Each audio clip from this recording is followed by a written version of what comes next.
Right, so this is the Griffin-88, and I'm here to talk about anime.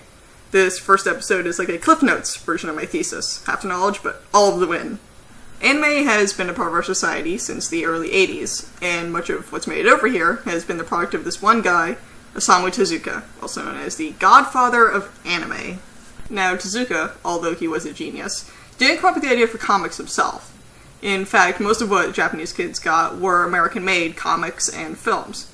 During World War II, most of the soldiers that were drafted over to the Pacific Theater were still teenagers. And what do teenagers like to do? They like to read comics. Disney comics, to be exact.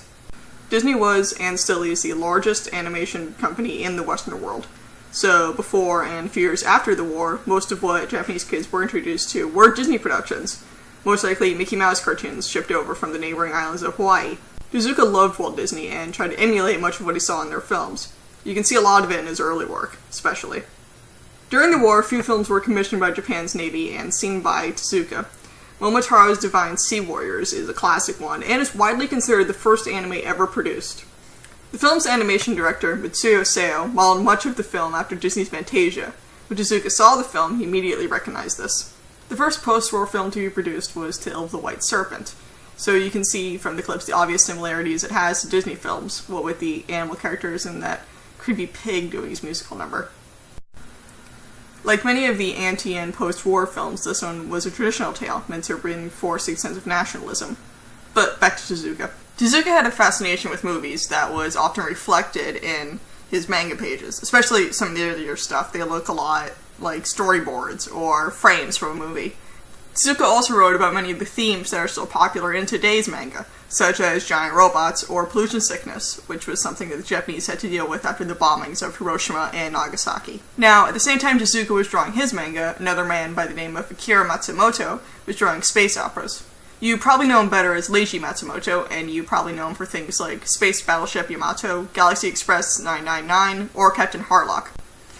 Matsumoto did almost as much as Tezuka did for the early growth of manga, although he's not often credited with it. He did almost as much, but he did it much sexier. Actually, it's probably not much of a leap to say that Matsumoto's space operas inspired Keiko Nobumoto to later create Cowboy Bebop, which is another awesome anime that we will be talking about later. So here's one of the questions I keep getting asked. Why are anime and cartoons so different? What is it about the West that makes us think animation is for kids? Why is it that anime tends to have darker, more mature themes? That's really what this whole blog centers on, the differences, and recently similarities, between our two cultures. Now, there's one key fact I have to point out. Anime isn't better than cartoons, and comics aren't better than manga. That'd be like saying a butterfly is better than a moth. It's not better, it's just different. And there's really one main reason why they're so different. In Japan, it's illegal to show somebody naked if it's in animated form.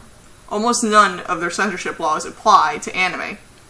So in Japan, we had Tezuka crafting Kimba and Astro Boy, which features fighting in almost every episode, and Matsumoto was writing Captain Harlock, who fights everything from fascist regimes to scary space monsters. Now, this might seem like nothing too shocking to you, but you have to remember that this was the 50s, and in the West, all we had was the Mickey Mouse Club. Mickey Mouse never fought anything. Now, I have to say I'm a little biased towards anime. The more mature themes are suited to somebody my age. That's actually the major market for anime in the West today. College-age students and young adults. Now, I'm not saying the Mickey Mouse Club is bad, but I am saying that I'd rather watch Captain Harlock than Mickey Mouse. So you can imagine it was quite a shock in the 60s, 70s, and 80s when Kimba and Astro Boy came over to the West in English dubs. Kids had never seen a little lion fighting pesky hyenas or seen a little robot boy with machine guns in his butt. These movies and television shows reflect what we learned from the East, who originally learned it from the West. And the exchange will keep going. As more anime and manga is translated into English, and more comics and DVDs go over to Japan. That's what this blog is about. It's an anime/cartoon review that looks at the culture of our two nations through a shared art form. This is the Griffin-Chan's Anime Blog.